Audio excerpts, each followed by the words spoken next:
This is Katrin with Disability Rights New York. Welcome to our podcast, Empire State of Rights Closed Captioned. We are here to bring you information on the most relevant topics regarding disability rights and advocacy. In April of 2020, Governor Andrew Cuomo approved the legislation of electric bikes and scooters throughout New York State, with operations currently prohibited in Manhattan. An e-scooter pilot program is scheduled to begin by May 2021. Today, we welcome Christy Asbee, PATBI and PAVA Director here at DRNY. She's going to talk to us about the accessibility concerns about the legalization of these services. Christy, thank you for joining us today. Thank you for having me. So, Christy, these scooters have been in the news as far back as early 2019.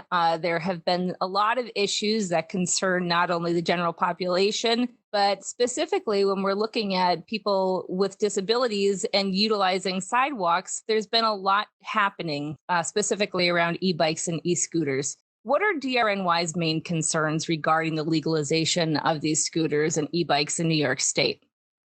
DRNY is concerned that this legislation will bring a fast rollout of these e-scooters and e-bikes. And we don't want to forget that accessibility concerns should be first and foremost for communities that are inviting these electronic scooters and bikes onto their streets and probably, unfortunately, sometimes getting onto sidewalks, which is not technically allowed, but it may happen, hopefully inadvertently.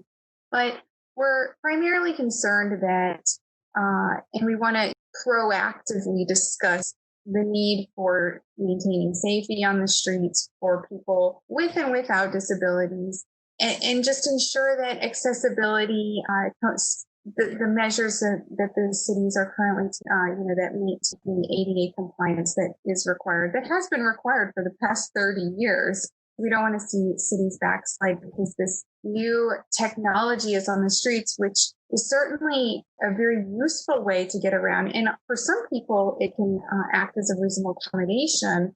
But we just want to make sure that the rollout is done with accessibility on the minds of the policymakers. That's right. We're coming up on the 30-year anniversary of the ADA. So these are not new regulations or ideas that we're talking about. These have been around for a long time. And so these e-scooters and bikes have been legalized in other states and on some college campuses. Let's talk about whether or not these issues that we're looking at have been problems there.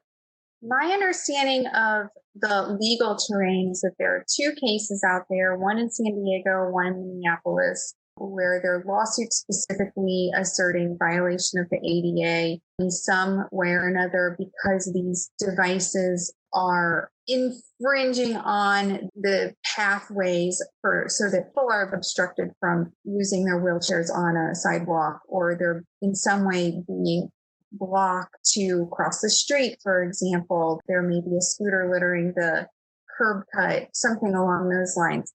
My understanding that there are two lawsuits out there. There's a lot of anecdotal information out there. Generally, just responses to what it looks like in cities that have a lot of e-scooter and e-bike presence. For example, Atlanta. Atlanta has a lot of walking paths and bike paths.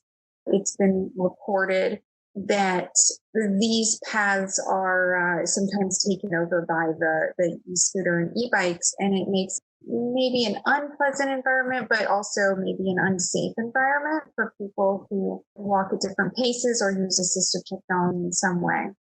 Austin, I can speak for myself. I visit Austin quite frequently. I see e-scooters in Austin all over the streets, and it helps a lot of people, but I am seeing that Austin did not roll out their e-scooter system with a lot of thought for accessibility. Hopefully that has changed since COVID. I'm not exactly sure because I haven't been traveling.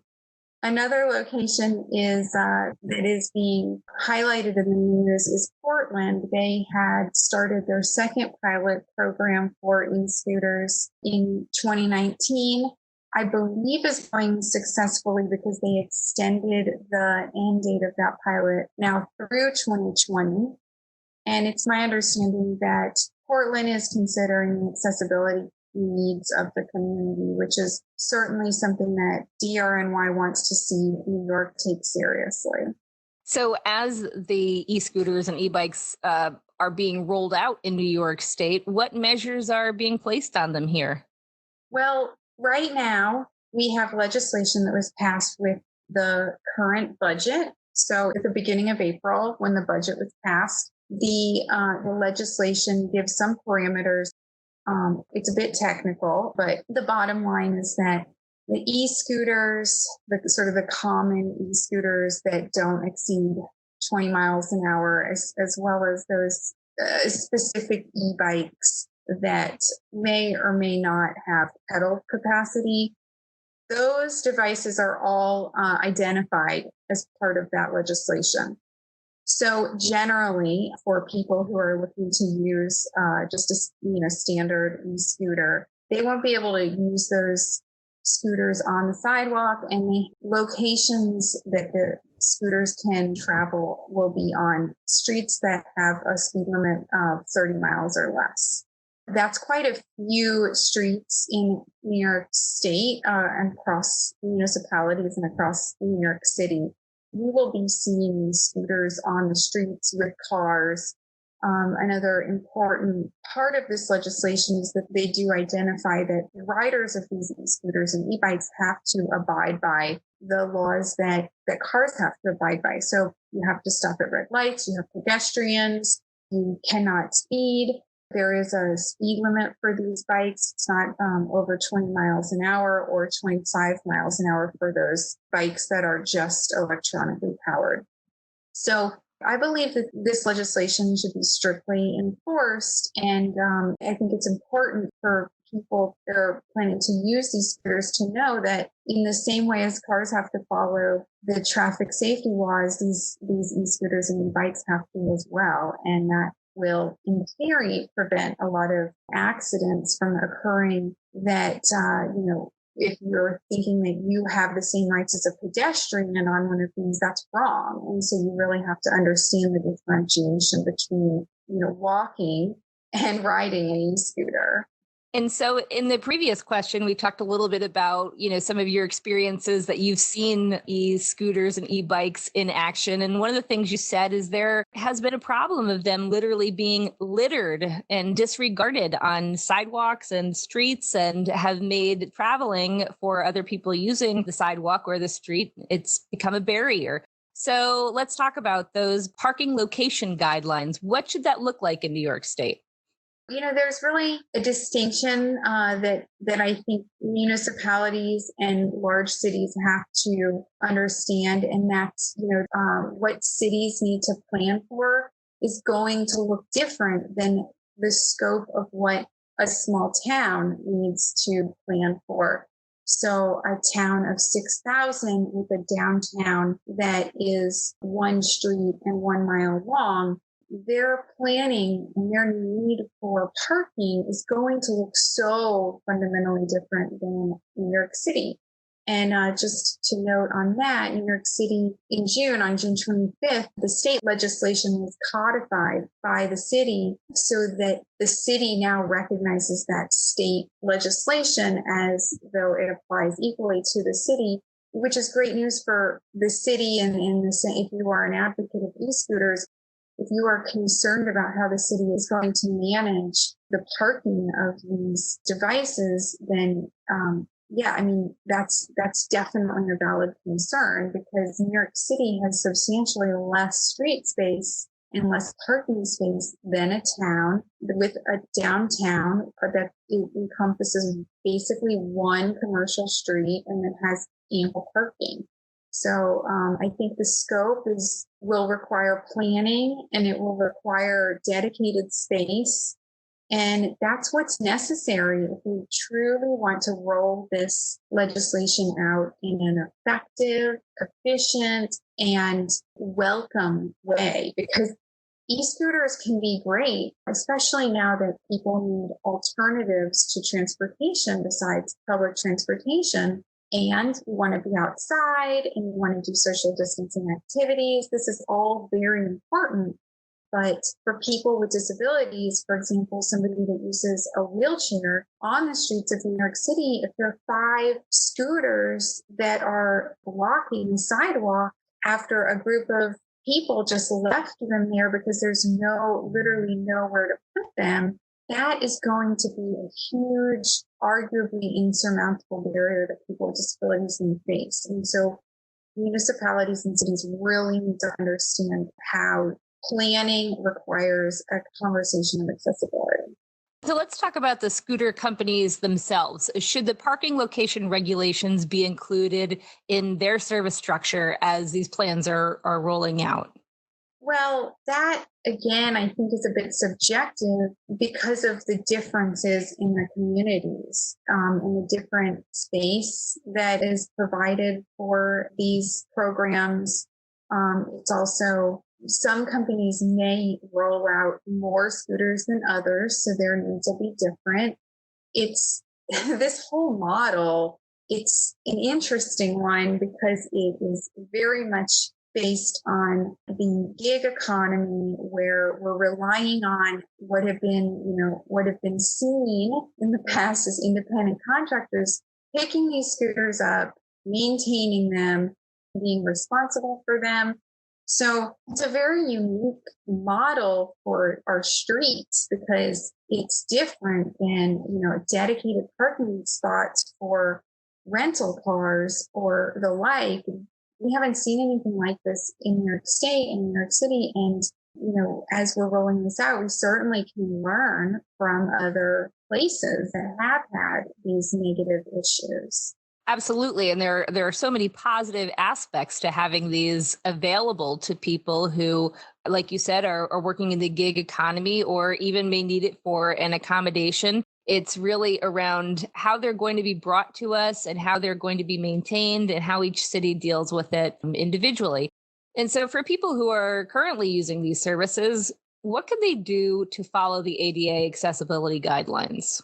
If you're using the services, for example, or maybe you lived in Austin or something and you're moving to New York, then understanding the impact that you as a rider is really crucial because where you leave a scooter is going to impact a person that maybe has mobility-related disabilities, and they may not be able to get from place A to place B because of your decision to leave your scooter in the middle of the sidewalk.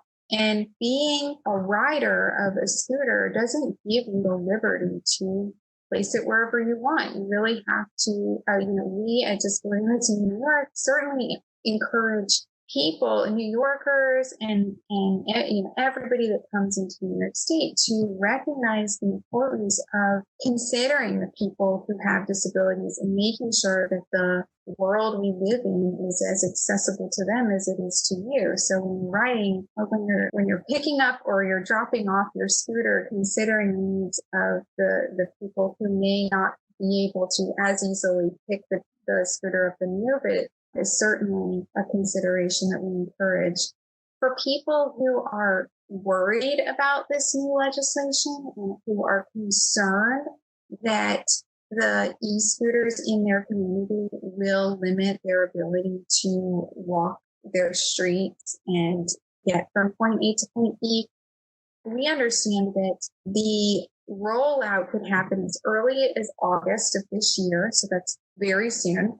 And we imagine that municipalities are looking into plans with regard to opening their community up to scooters on the streets. If you're concerned, there are ways that you can advocate for yourself, write to your mayor's office, get in touch with the ADA coordinator in your town if your town has one. Reach out on social media to your council people or your aldermen. Communicate in any way you can right now during this planning stage, because it's much easier to be a part of the conversation before decisions are made in terms of the rollout of these plans than it is to try to retroactively get your town to change the plan that has already been approved. So I encourage every citizen of every town, if you're worried about the rollout, if you're concerned or if you're excited about it, speak up and let your town know what your needs are and how you want to see the rollout for the e-scooters and e-bikes. Because the reality is these companies are now welcome to do business in New York, and we will all see scooters, if not in August, very shortly thereafter. That's really great advice, Christy, staying up to date and informed about how these things are happening, making sure that you're involved from the beginning. And this is not a simple subject. As you've mentioned, there are a lot of complexities to it. And I'm sure we'll be able to do an update on this as we see how things roll out. But before we sign off, is there anything else you'd like to mention about this topic? No, but if you need any support in your community, certainly DRNY can offer some direct assistance or some technical assistance if you yourself need some help in how to self-advocate to ensure that your community does not change for you substantially and that hopefully will only improve. Christy, thank you so much for your time today.